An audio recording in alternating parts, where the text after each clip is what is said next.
आता पुढे पुढे काय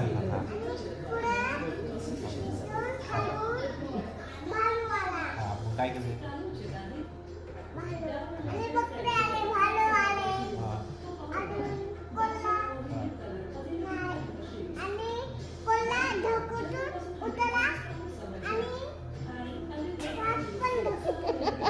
वरण भात खाल्ला का जेवला का नाही विचारलं.